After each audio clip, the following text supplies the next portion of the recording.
All right. Welcome, everyone. This is the Do No Evil, Speak No Evil show, where I interview awesome individuals making a positive local impact through their businesses and nonprofits. I'm your host, Blair Neher, aka the Chief Primate. My guest today is Adam. Adam is a former marketing executive turned YouTuber. Thanks for coming on the show today, man. Hey, no problem. I'm very happy to be here. Cool. So today is, in fact, our first show. I feel like I should have had some kind of a applause sound clip fired up there. So Adam has been a huge help in getting this show off the ground with the setup, the equipment, and invaluable advice. So this wouldn't have happened without you, man. So thank you very much. Oh, you're welcome. Also got to give a huge shout out to our host today, who has graciously let us use their facility, Optimum Ed. Optimum Ed is a higher education consulting firm based here in Richmond. Optimum Ed provides college admissions and financial aid coaching for students, with the end game being the attendance of the best fit college at an affordable price, leading to the right career.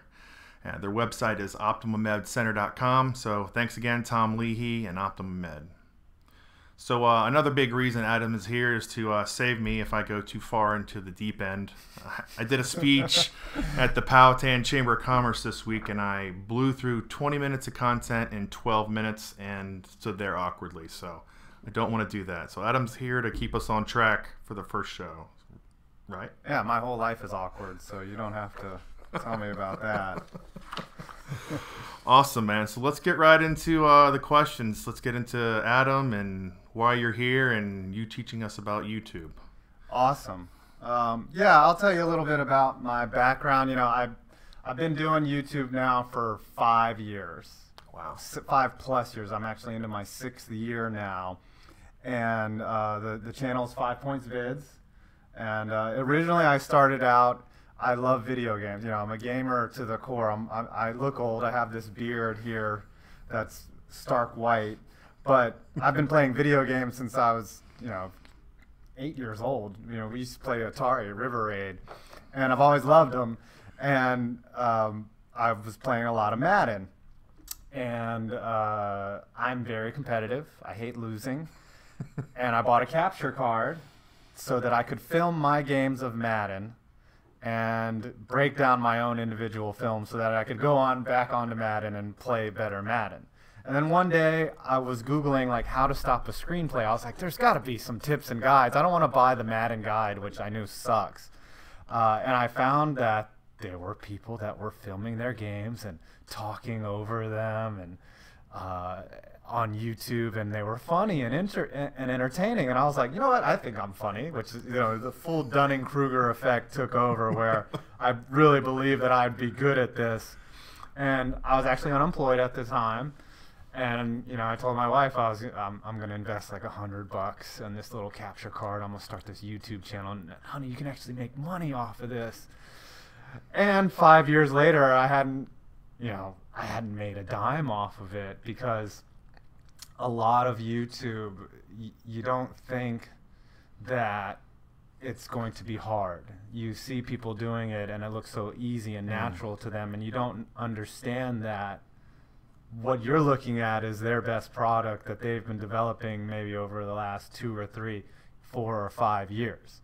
And so that's where I really started, about 2 years ago, that's where I was like, what if I really actually took this seriously? And one thing that I've discovered throughout my career, and I love that you put on here your passion. I've been a salesman. I've been a VP of marketing, VP of sales. Really what I love to do, and I never really boiled it down to it, is I love making people laugh. And sometimes it's at the expense of others. Sometimes it's at the expense of myself, which it's better comedy. It's cleaner, but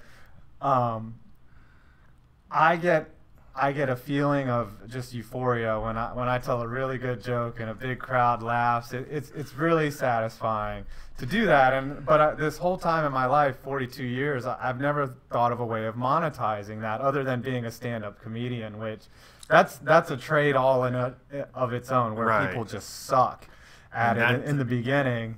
Like, I remember this story about who was it? Bill Burr. where he was doing a show at a college town on stage, and a student literally walked like right in front of him as he's doing his bit, and like he was like, yeah, that's how you start out. It's just terrible. And YouTube parallels that in many ways. It's a very big learning experience. But yeah, that's where it really boils down to my passion, which is entertaining people, being funny, and then a lot of the theory behind my channel, and we'll get into this, is being informative and funny. And we'll talk a little bit more in depth about it. But yeah, I just recently left a really good corporate job to do this full time, and it's been a stressful and exciting venture so far. So yeah, so just like me, you left a successful corporate job recently. Mine was June 1, and yours was right after. So we must be insane, right? Or at least our families think that. What made you leave your job and go out on your own to do this? So what's interesting is I didn't have any animosity towards my job. I didn't hate my job. I think the people there are wonderful. There wasn't like this, like, oh gosh, you know, it wasn't like a scene from what's that movie, Half Baked, or Office Space. Yeah, or Office Space, or Jerry Maguire. Like, it wasn't who's coming with me, man. It was more it was more like, hey, look, I need to go out on my own. You guys are wonderful people. I'm not jumping ship. I'm not leaving for a competitor. Right. I think there's value to us sort of sticking together here. So we've actually worked out an arrangement where I can stay on and consult with them. So nice. It's not a huge income shock. I mean, it is an income shock to walk away from a salary and benefits and all the things that keep you where you in a corporate job. But yeah, it was a big decision. It's something that had been weighing on my mind for about 6 months, and it goes back to the passion. Like, what do you really want to do? And every day I found myself either working on my channel, thinking about my channel. And for me, as a lot of who I am, a lot of my identity is tied to what I do for a job. And that's sad. It shouldn't be that way. But for a lot of us out there, you know that when you graduate and you go on to a career, a lot of who you are is what you do. And for me, I just had to look at it as a way as like, is this who I'm going to be? Am I going to go out and continue to market and work in the medical field, which is wonderful, wonderful field. We help a lot. My previous company helps a ton of people, but deep in my heart, I was like, you know, I saw where my time should have better been spent, for sure. It's the same with me. The feeling was overwhelming when I was given the choice of two paths. There was no question in my mind. I was ready. I had been working on my web company forever, and so I totally feel you on that. So you already kind of got into how long you've been publishing. It's 5 years now? Yeah. I alluded to the backstory a little bit. So back in 2013, you know, I sat there and, you know, my first video, I leave it up just to remind me of how far I've come. And every once in a while I get a comment on it, you know, from somebody that's like, wow, you really were terrible. And I appreciate it. Like, I love it that people find my first video and roast me endlessly, because it serves as a reminder. I don't like to delete any content off of there because, number one, YouTube hurts you if you do that. Like, it doesn't like you deleting content for some reason. It'll rank you lower. It is a very tricky algorithm to deal with, but yeah, it is definitely a thing where you just have to do it. You can't. I see so many people say, yeah, I'm going to start a YouTube channel. Well, don't tell me you're going to start one. Tell me about your channel, and then we can talk, because it's like somebody that's an art aficionado telling you about a painting. I'm like, well, why don't you show me the painting, and then we can talk. Yeah. Mm-hmm. So cool. So for those who aren't familiar, explain how a content creator like yourself actually makes money from creating and uploading YouTube videos. Yeah, you know, what's amazing is there are actually a lot of revenue streams from YouTube, but the main one is AdSense, or ad revenue. So the way that YouTube works is they solicit advertisers to come onto their site and pay money to obviously place their products. And anybody that watches YouTube, you get either a skippable ad or an unskippable ad before a video, and that's how this whole thing works, is advertising dollars. There's 1.8 billion users on YouTube. Wow. And 400 hours of video uploaded every minute. And what they want to do is, if you're watching any of that content, they want to put an ad in front of you based on your interests, what you've watched before, etc. So the only way to gauge that is, if I'm an advertiser spending money, I say, all right, I'm going to pay you $7 per every 1,000 times that my ad gets shown to someone. That's kind of oversimplifying it. I'm not sure exactly how that works, but that's the rate that is set. And then for me as the creator, for every 1,000 views that I get, YouTube and I split that $7. So I get 55%, they get 45%. You know, without content, YouTube is nothing, right? Right.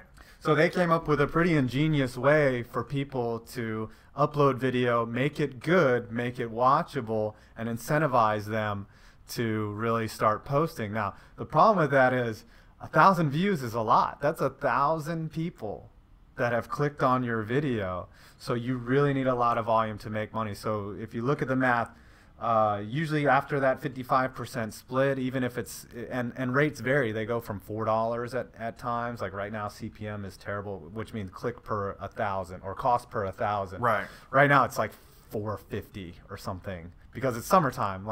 But it starts to ramp up as we get closer to the holidays, retail season. It's an excellent way to purchase. Like if someone runs an ad in October or December or in November for a grill, and someone buys it through YouTube or goes on Amazon, like it works. It really does.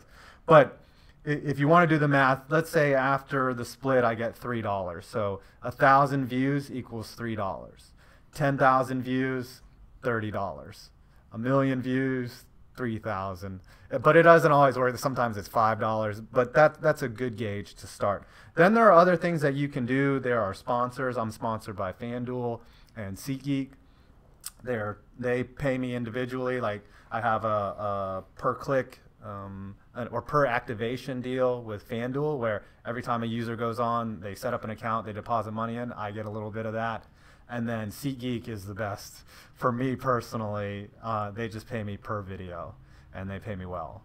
And I love working with them. I wish I could work with them year round because they do compensate well, but I'm always trying to find sponsors. Now I get inquiries all the time. It's a lot of it is just based on your views.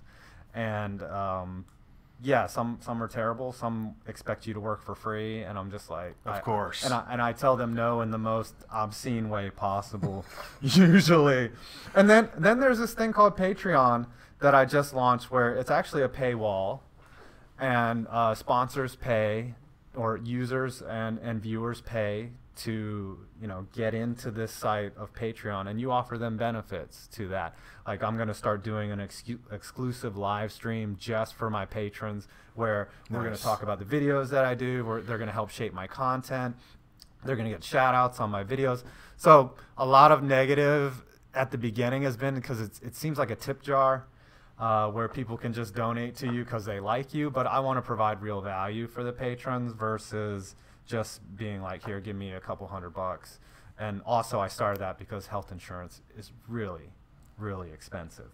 I got a guy for that, by the way. You do? I do. We need to talk after this for sure, because anyways. Yeah, so it sounds like the extra sponsors are pretty similar to affiliate marketing, and I've played that game in the past where the traffic that you send, for either for a sign up or for a sale, you get a portion. So you're using affiliate marketing on top of the ad share to generate your revenue. Absolutely. And then the last one is merch. Like eventually I'll start doing t-shirts and things like that. Like I say damn son all the time. That's a meme. Have you seen a little Asian kid? Yeah. Yeah.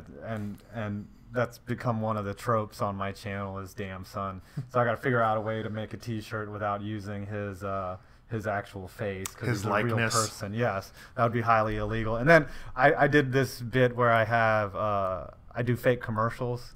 Like I ran one called Scuba, or is an underwater Uber, where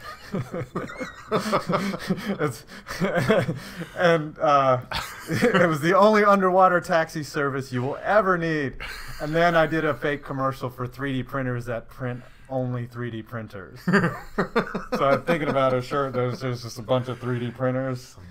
But 3D yeah, printer inception. there is an opportunity for merch as well, and YouTube's actually adding a lot of these tools into their platform so that if you have an audience, you can take advantage of these monetization tools. It's really cool. Google's not dumb. They're if there's somewhere to be making money, they want to be ahead of it and make it easy as possible for creators. Absolutely, and they've actually failed a couple times. They used to have like a paid subscription area within your site, and nobody did that. Like, that's the RedTube, or no? No, so you could be a content creator, and they set up basically a paywall so that you would have your own like unlisted videos that only the people that like exclusive content, and that failed miserably. And then Patreon came along and figured out, no, you have to offer people value to what you're doing, an interactive experience, because really when you look at a channel, it all comes down to the creator and building a community around that creator. And we'll talk about best practices here in your line of questioning. There you go. So tell us about your main big channel, the content you create, why it works for you. Obviously the comedy works for you, and tell us a little bit about your listeners as well. Yeah, or viewers. Viewers. Yeah, viewers out there. Just see my face now. Yeah, so I do all sports. I think what allowed me, I've reinvented my channel twice now, and what allowed me to do that was I started making Madden videos. Then I got really into the NHL. I was making NHL videos, and then I was able to transition into doing a top 5 sort of format. Like what I would do is I would look at 5 NHL captains, like they captain their team and then they go on to another team and they're never going to captain another squad. And that's like the first video that I put together, where I was like, I wonder if I would write out a script and treat it professionally, get all the stutters out, and actually do an interesting video. I wonder what would happen. That was like my eye-opening moment of, I wonder if people would watch that. And then that video like took off, and I was like, I think I'm on to something here. Yeah. So from then on, when you find a formula that you can repeat and use over and over again, you can evolve off of that. And once you have the audience, that's where it really starts to change. So I went from, in 4 years, only having maybe 1,000, 1,500 subscribers, just wondering, why am I so bad at this? But still having the passion and the fun of doing it, to, you know, I went from 1,000 to 10,000, and then 10,000 to 20, 20 to 50,000, and then 50,000 to 100,000, like in the course of less than a year. So once you figure it out, yeah, it's how many good. do you have right now? So I'm at 120,000 right now. This year's been slower than I've wanted it to be, but it's starting to pick back up now. I'm starting to see how seasonal YouTube can be. Football, I'll be honest with you, football pays the bills. I hang off of football's teeth because that's when people are really engaged. They want to see NFL content. They know me for NFL content. I cover all sports because I want to be a year-round content creator. I love all sports, but football really is it's the most popular sport. Basketball has a huge following, but once the NBA season ends, like, it's really hard to get viewers. Right. So you got to transition into something else. And so NFL guys are year round. They're training camp, draft, yeah, all those things. In the off season of the NFL, views die pretty hard too. I have a good buddy, Brandon Perna, that has a YouTube channel which everyone should check out. That's Good Sports. And football season, he kills it. Like, no one's better than him. But when the depths of the off season start coming around, like he even admits, he's like, man, you know, I just put up videos that nobody's watching, and I'm like, yeah, you have to diversify a little bit. But, you know, to answer the question here, what works for me and the viewers is, I like to present information that I find interesting, but I'm always going to be who I am, which is a snarky smart ass that constantly digs or throws shade at other teams. Like, I'm not going to change or compromise who I am. Absolutely. And that's what's unique about it, because you can go on YouTube and find lists of things. You can find top 5 greatest QBs, and it's just a listing of stats and generally someone's opinion about who they think that is. But you're not going to laugh, you know. No. You're not going to. It's interesting to me, and it's interesting to a lot of people. But my angle is, come sit down, you know, come chill with your smart-assed uncle who makes horrible dad jokes. All right. So on a scale to 1 to 10, from 1 to 10, how twisted is your sense of humor? I mean, I know personally from knowing you for several years, but let's see what your take on that is. You know, I'd give it, on the channel, it's about a 7 or 8, because you can't really get away with too much. Like last night we were doing a live stream and we started getting into areas that normally me and you would talk about if there's no camera on and recording. So in front of the world, the YouTube audience, you know, it's about a 7, but personally, I would say it's somewhere an 8 or a 9. Like, I don't find dead baby jokes that funny, so I'm gonna cut it off at 10 right there. So I would think that 9. You know, there's people out there that, you know, find awful things funny, and I draw the line there. Like, okay, we can laugh about, you know, things that are edgy, but let's not. Yeah, morbid. Necrophilia, not funny. Yeah, okay. Morbid stuff's not funny. We're not doing the death category. So any other channels of yours that you want to mention, or friends of yours? I know you just mentioned the one. Yeah, Brandon Perna, That's Good Sports. There are so many great content creators out there. There's Stark Raving Sports. They're a smaller channel. They're growing. There's From the Other Ground, which is a site that I'm on a lot, MMA.tv. There's Icy Mike. He's been growing his channel for a while. There's another one called Jerktown. They're new. There's guys that I run with in my circles that are just amazing. I mean, Urinating Tree, that's his actual channel name. I stream with him weekly. He's way funnier than me. He's way better than me at YouTube, so I use him for inspiration. There's some big channels out there. KTO. He tells a story amazingly, and just he's like an LA level filmmaker, but he just does YouTube because it's fun for him. And then Flemlo Raps is another guy that tells amazing stories. There's just so many good creators. I wish I could list them off. I'm forgetting anybody. You know, if anyone's offended that I didn't mention, you know, Mustard Bus, big supporter of my channel as well. He's got a channel. There's just so many good creators out there that I wish I could name them all. But I'm actually starting two other channels. So there's one. Oh, I forgot Bengal out there. And Raining Ravens, also another buddy of mine who I met out in Vegas. See, we could do this for an hour. Right, gotcha. So I'm actually starting 2 new channels. One is how to get 100,000 subscribers is basically the premise of it. There's a lot of channels out there like that, right, that are resources, but not all of them are from people that have done it and done it the way that I did it. And I think really when you're talking about sharing information and trying to coach someone, you want a relationship with your coach. And I'm going to bring the same snarkiness and same smart-ass humor and appeal to trying to teach people how to best practices on YouTube versus, you know, to me, this is where I've seen a need is a lot of content out there is sterile and just not entertaining. It's good. The information is amazing, which is great. But at the same time, I want to create informational content just like in sports and translate that to teaching you how to grow your YouTube channel. The other one is this is my pet project. It's called Contextual Chocolate. And and this is where I want to take everyday facts and, you know, things that I find interesting beyond the sports world. Like, one is comparing LED bulbs to regular bulbs. Like, another is, why do you have to go to the bathroom immediately after eating Taco Bell? Like, I want to break that down, like, scientifically, why that happens. Like, these are questions that I ask myself all the time that I don't have the answer for. So if I'm going to go look it up, might as well make a 5 or 7 minute video explaining why you have to take an instant poop from eating Taco Bell. Oh my gosh. So those will be coming out soon. It's so hard right now.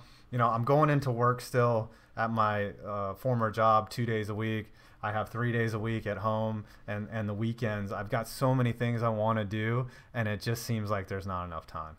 Yeah, there's definitely not enough time. So I know there's tons of gurus on YouTube as well. So I'm sure you're trying to come at it at a different angle. Yeah, and I know you wouldn't come across like that. So, I mean, I'm sure you're doing it different. And they're fantastic. There's guys like a guy I watch a lot is Tim Schmoyer, and then there's Sean Cannell from Think Media. There's Brian G. Johnson. Like, all these guys are great at what they do, but there's never... and I've learned this in business, you should always be able to compete with other people. Never be afraid to compete. You could be selling the exact same thing that somebody else is doing it, or the exact same way somebody else is doing it, but it really comes down to you. Do people like you? Do people like what you stand for? And hopefully now I have an audience, which took a long time to build up, but it seems like you can keep pulling that audience with you, you know. Yeah, 120,000 subscribers is no joke. I mean, that results in millions of views, right? It does. You know, my peak month was about 3 million views. That's amazing, Adam. Well, thanks. But I need it to be like in order for me not to starve and for my wife not to divorce me, it needs to be around like 5 or 8 million, which I'm close, you know. But it's hard because you learn in YouTube that you continually have to sell to your audience. Like, you can't just put up great videos, some that get 1 or 2 million views, and just stop right there. Your audience will leave you the moment they believe that you have lost touch with them. And so that's one of the things that is really hard to keep up with. Cool. So what is your least favorite part about being a YouTube publisher? And I know you have your gripes.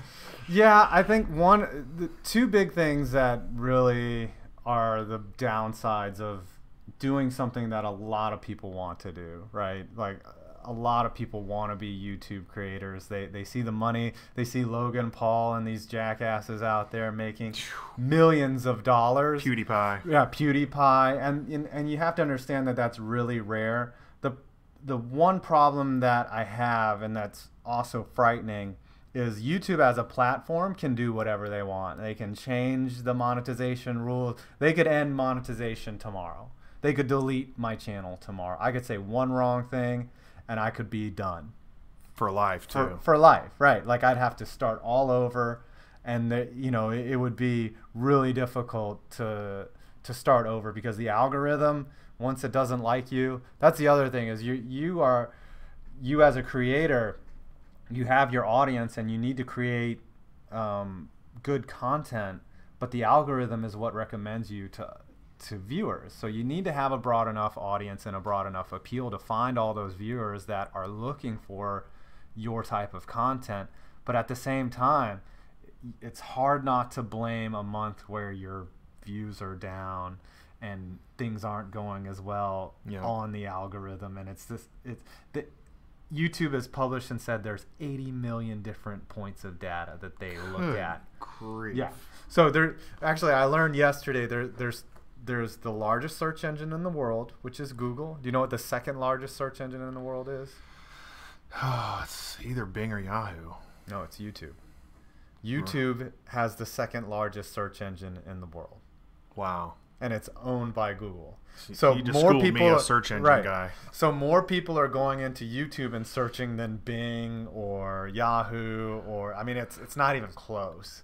So that's why when you're looking at there's 2 ways to get discovered. Either someone is specifically looking for that type of video, or you're being recommended.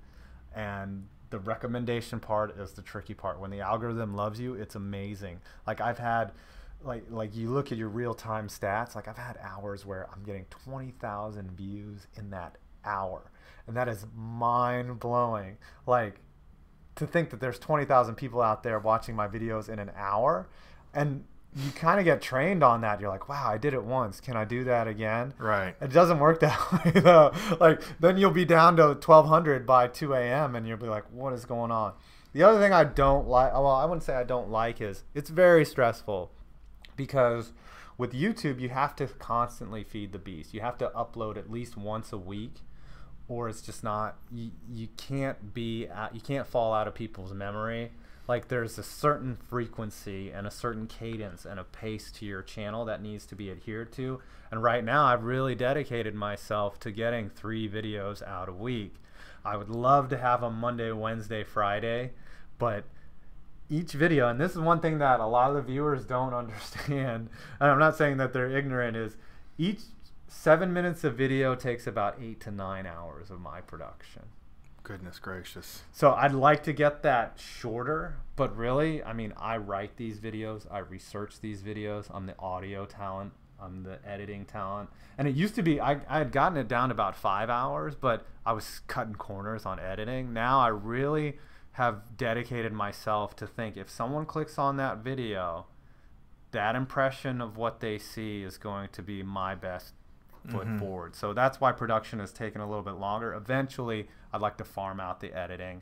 I'd like to just, you know, run it like a network where I'm just saying, all right, I have an idea, green light it and go, but that's years from now.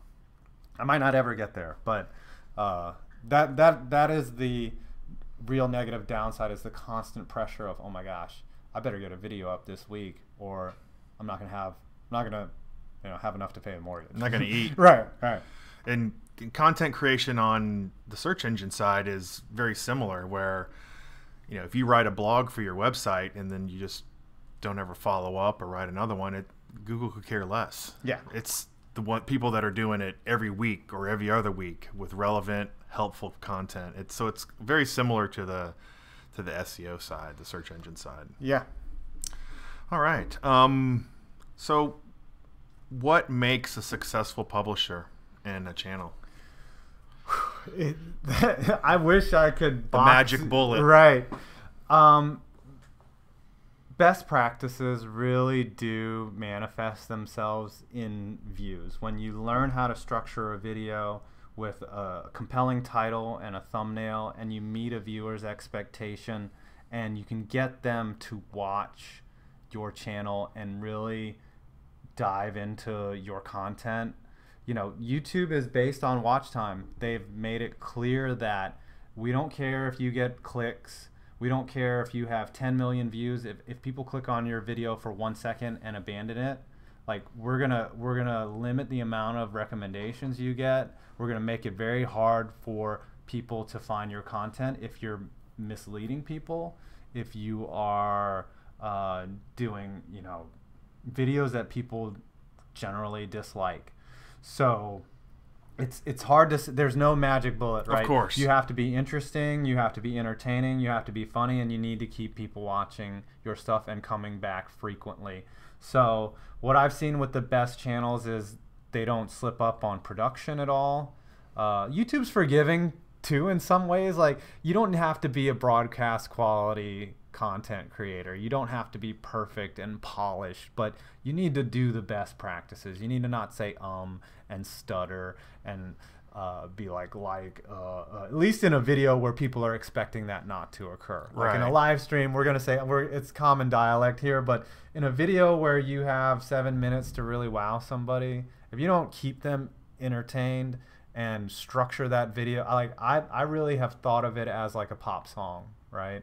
Like there's sort of a curve, right? Your interest is peaked immediately. You got to hook somebody in, and then you take them through, and then peak about at the, you know, about 45 seconds before the end, so that they get that wow impression, and then really you want them to enjoy that video and share that video. That's the best way to grow, is just be good. Yeah. But it's really hard to oversimplify it into that statement. But you have to understand what your audience wants, and that's why they call it being a creator, because you know you are creating something that hopefully people will watch. Yeah, and it's not just I create X. It's how I create it.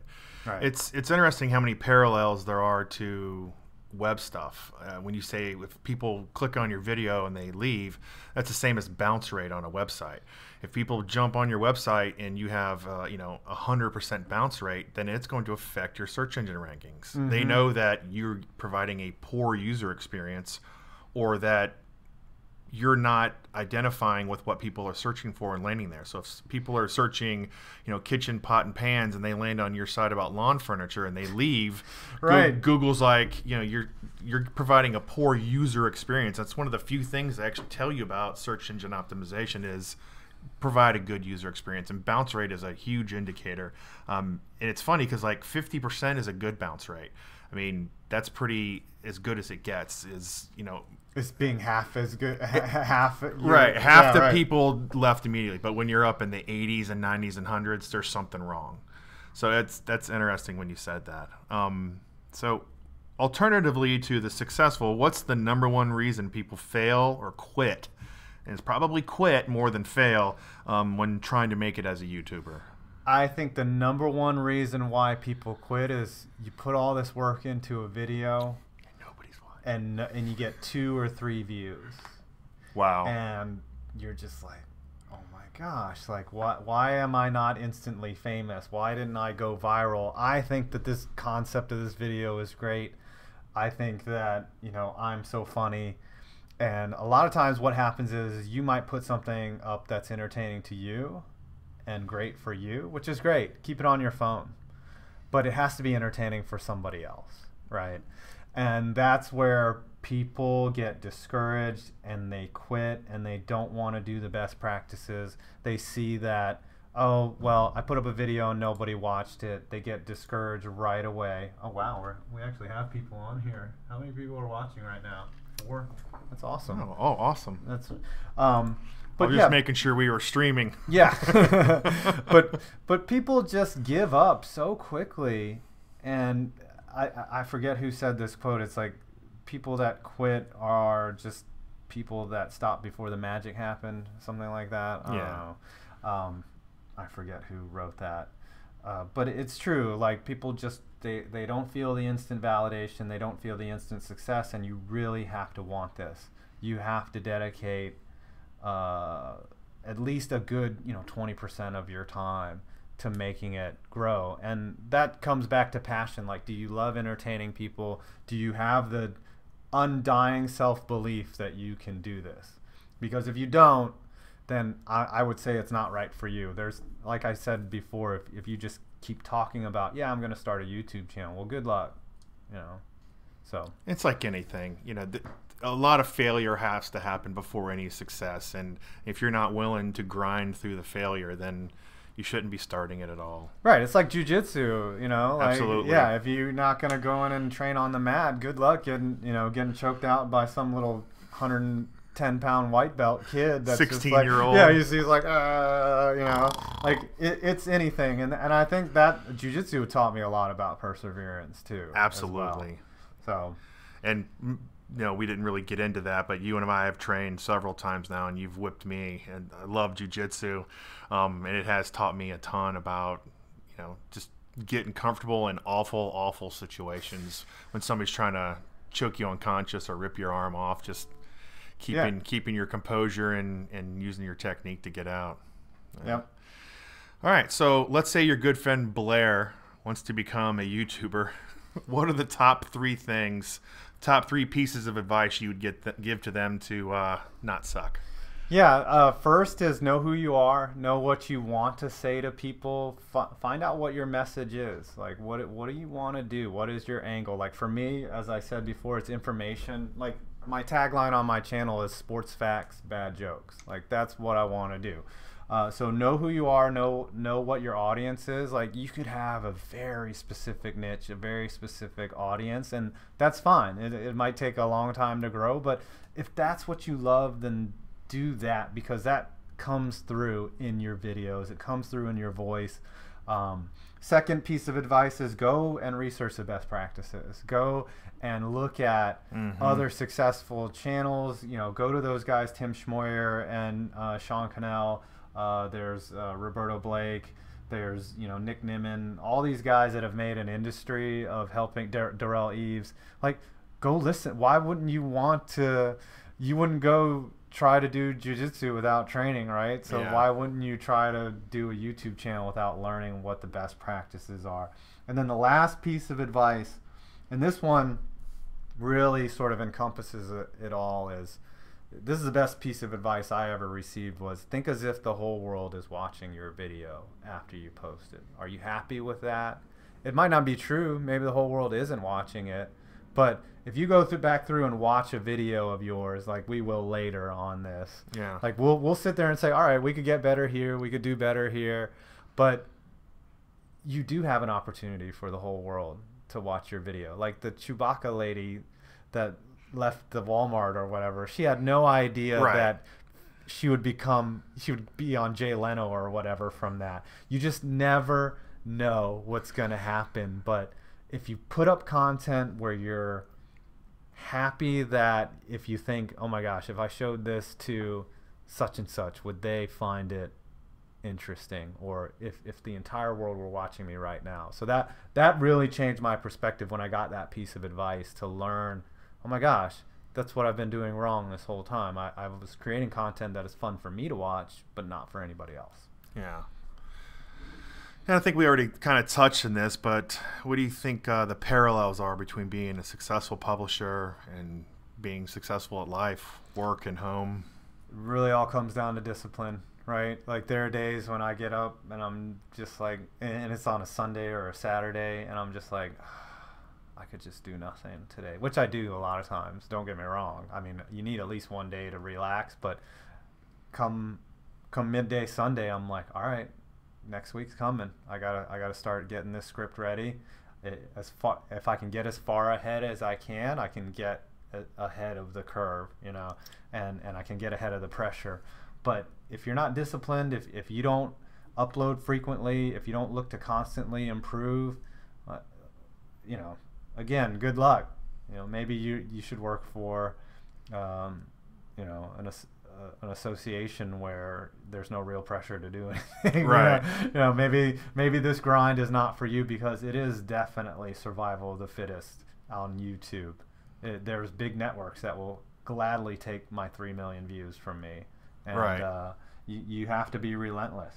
Yeah, I think it's Jocko, that SEAL guy who also trains jiu-jitsu. I don't know the exact quote. It's motivation will leave you. It's the discipline that's going to get you through it.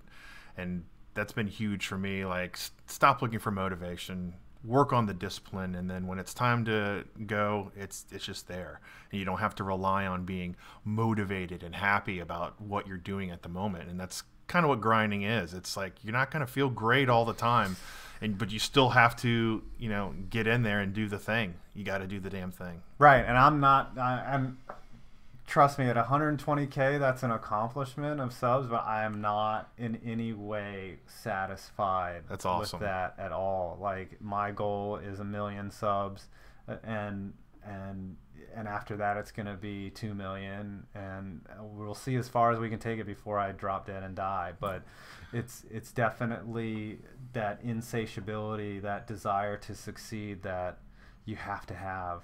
So Yeah. I mean, every job I've ever had, I go at it like that, as long as I'm engaged in that job. Mm-hmm. I've had success in my regular career, and I think that's one thing that I know I can fall back on as well. It's like, all right, well, if this doesn't work, if YouTube just deletes everyone, I can always go back to work. I can always just go market something. So, Absolutely. Cool. So let's talk about Twitch. What do you think about Twitch? Twitch really seems to be giving YouTube a run for its money, especially on the gaming streams, and even the live streaming. Have you considered branching out, and what do you think about it? Yeah, I have all the equipment to do Twitch live screaming. Strawberry lemonade. Anybody want some strawberry lemonade? No, I actually want a Twitch stream as well. I think that's another great platform. There's so many outlets coming out now. Instagram TV, Facebook is letting creators monetize, and I have all the equipment to do a Twitch stream. I want to do video games, and and that's my first love, which is amazing that I would ironically come back to doing video game streaming when I've gone out and created an entire different niche. But it's all about time, right? Like I would have to Twitch stream at noon and just put up, I think the great thing about live streaming is definitely the interaction that you get with the viewers and people. I mean, it's amazing that you get on a live stream and people will pay $15-$20 to have you read their chat on the live stream, and it's satisfying and it's funny, and they keep you on your toes. But it's a new era of money where we really look at money as it's so easy to give it to somebody else now. The scams, like I know it's a bad analogy, but scams back in the day, or if you had a product, people had to write out a check and they could really change their mind, and they had to put a stamp on it and mail it to you to show you their appreciation. Now it's like, I like you, here's $5. Yeah, you can be separated from your money very easily. That's true. Yeah. And what's crazy about Twitch to me is the whole tipping system, as well as, they get paid per subscriber. Mm-hmm. And so it's a little different model. And you watch some of these kids, and they're kids to me, and they have, 20,000 people watching them live. And I know that, that probably equates to, however many K a month. And it's nuts. And it's also nuts to see who succeeds and who doesn't. I watched a heartbreaking YouTube video of this kid who had been trying to stream forever, had all the equipment, had basically run himself out of friends, money, food, and he just wasn't making it. He wasn't cutting it, and it was a really kind of sad thing to watch, the other side of success, that he tried everything, and he just didn't have whatever it was people were looking for. Yeah, and the person that fails doesn't get to tell you to keep trying, right? That's it's like, oh yeah, if at first you don't succeed, try again. Well, the guy that made it gets to say that. The guy that failed, he took that to his grave, never getting the chance to tell you to try. And yeah, there's some things that it's scary. Like you could have a voice that really just turn people off. For me, I spit accumulates in my mouth as I'm talking, and I've got to edit all that stuff out when I do audio. Like you want to do as few things as you can to turn people off. And I've got a buddy, Urinating Tree. He's got a radio quality voice, right? I mean, he sounds like a radio DJ, and his delivery is perfect. And even he gets comments on his channels like, your voice sucks, and I'm like, who are these people that think that this guy sucks? But it's true. You get told that you suck daily. That's the other thing. I mean, yeah, it's a hard thing to do, and you really have to have thick skin and just but that's the flip side. It is even at my size right now, who knows, I could lose touch with my audience, or sports videos aren't a thing, and you just have to continually stay ahead of it and be smart enough to know this is working or it's not. Right. So are you doing anything for the bicycle race? Because I know soccer's over, the World Cup's over. Are you going to be doing any videos for the bicycle race? What is this? I don't even know. The Tour de France. Oh, the Tour de France. What's funny is I actually watched the documentary Icarus, where this guy intentionally dopes. He takes steroids, and then he meets the director of the lab in Russia that had this elaborate state-sponsored doping program. So I might do a video on that. Because that's the only really super controversial, interesting thing about it is who's doping or who's not. Right. And everyone's doping. So the amount of cheating in sports is outrageous in terms of who's putting substances in their bodies and beating tests. It's mind-blowing, and it's really interesting to me. I don't know how I make that funny, but I always throw a joke in there. But no, I'm not doing anything for the Tour de France. I'm waiting till football season, which is only a week away, really, until training camp, and that's where the activity really starts. I'm banking on getting more views and coming out with really good football content. Okay. Because that's the moneymaker. It is the moneymaker. I don't know if have you seen Tour de Pharmacy? No. It's a really highly offensive short film about the Tour de France. It's got Sandberg, and it has Orlando Bloom in it. Oh, wow. A bunch of different people, and it's super offensive, but if you can hand that, it would be right up your alley. It's hilarious. All right, I'll check that out. Tour de Pharmacy. Yeah. All right, so one of the reasons we first started talking is when you were leaving your job and you were considering taking your skills and being able to help smaller businesses. So tell us about the consulting side of this, which is where I want to introduce you to the people I network with, and turning, your skills into a product or service for local businesses, because that's kind of our focus on the show, is definitely the local side. So yeah, so when you look at, anybody out there that's watching this might look at becoming a YouTuber and getting 100,000 subscribers and making income from that. But I also see a real need for businesses to have a presence on YouTube as well. When you look at YouTube being the second largest search engine in the world, I see businesses all the time, like where if you're looking for something specific, it'd be really nice to have a reputable company give you the information that you need, right? Instead of some, if you're looking at how do I change the weed eater head on my Poulan weed eater, and I go and look it up, and it's some jackass that is like, well, here's how I did it, and and you're just like, all right, I didn't learn anything. Or if Poulan weed eater actually had a video on it, I'd be really satisfied that I learned the information properly. And for businesses, I don't really see YouTube as, a business is not necessarily going to get 100,000. No, it's not a revenue stream direct. No, absolutely not. They should not be viewing it as a revenue stream at all. But at the same time, it gives you another presence in a huge search engine. It's something that you can show to other people. It's something you can use to market yourself. Why wouldn't you take advantage of a free hosting platform that encodes and decodes thousands of hours of HD video every day that you can make private or unprivate? You can do anything you want and really show your company to other people and offer your value position in the form of a 2-minute video, a 3-minute video. And that's one thing that I think businesses don't take advantage of.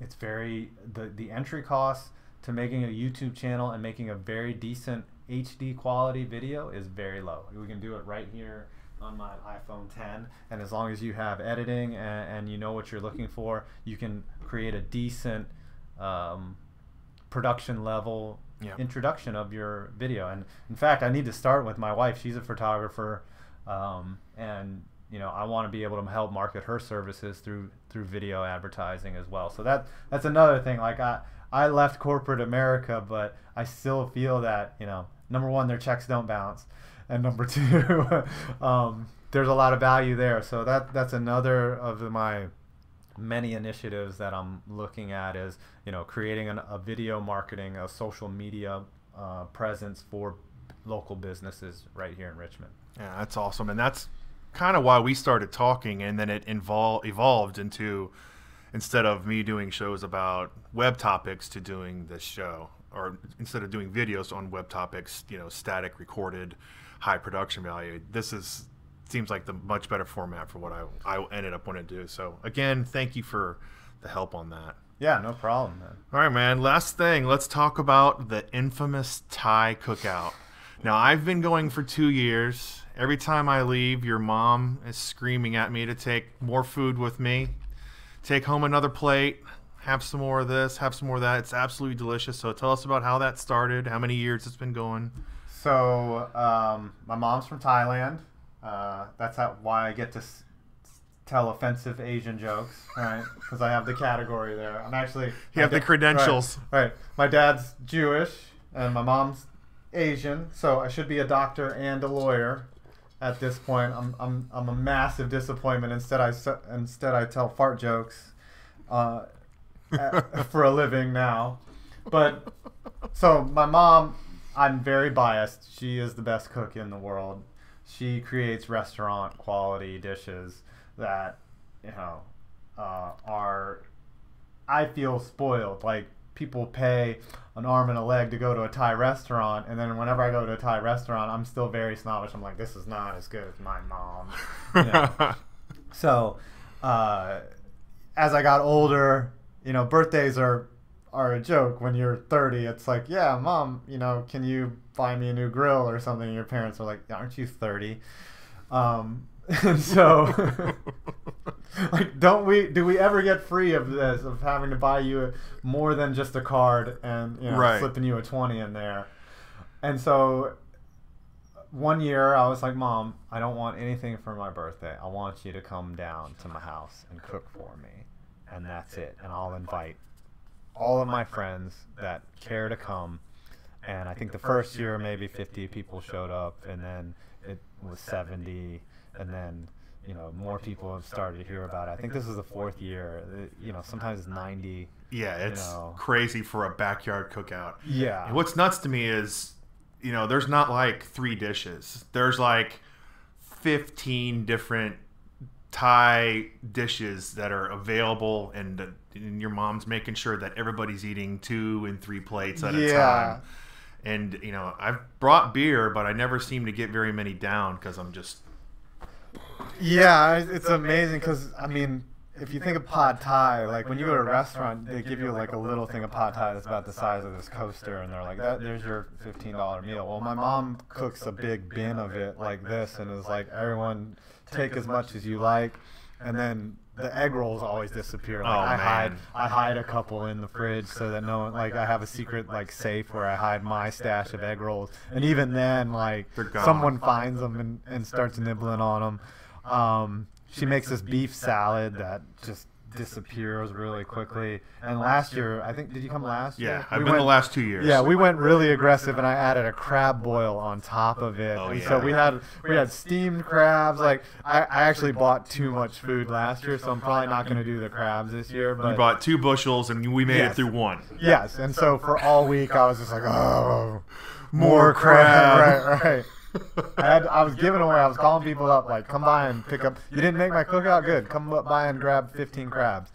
But yeah, I might get like a smaller quantity this year. But it's just fun, and it's starting to become renowned. Like, people, for sure. Like, I have rules too. Like, if I invite you 3 years in a row and you don't come those 3 years, you get put on the off list for 1 year. You're punished for a whole year. So. And I know people miss it for a variety of reasons. You know, they either are out of town. It happens usually around Labor Day. But, yeah, if anyone's in town on that day and wants to eat tremendous Thai food, I definitely will consider you for an invite. It's only for exclusive heads. You better be careful, all the listeners we have. You invite too many people. Yeah, everybody that's on, all 4 people right now, if you ever make it to Richmond, Virginia. Hey, it's not bad for a first show. Right. Well, cool, man. That's all I had. Did you have anything you wanted to add before we go? No, I'm really proud to be the first one on this show. I love the format. I think, you know, Blair, you're going to have other guests on here that could provide a ton of impact, local business leaders. I'm excited to watch what you have in store. So I've got some good people lined up, a lot of nonprofit type people that in town that I'm already working with that are just amazing individuals, and other people that run businesses that are really, you know, positive, purpose-driven. So we've got a lot of good guests coming up. Awesome, man. This was fun. We definitely have to do it. If you run out of guests, I'll come back in here. Oh, of course. So there's no reason not to come back. I mean, you'll be evolved by the next time, you know, we need to do that. I'll turn into a Thai super Jew monster. Okay, that's getting edited, by the way. All right, man. Thanks for coming on, Adam. And everybody, thanks for listening. That's it. And y'all have a positive and a productive day. Peace out.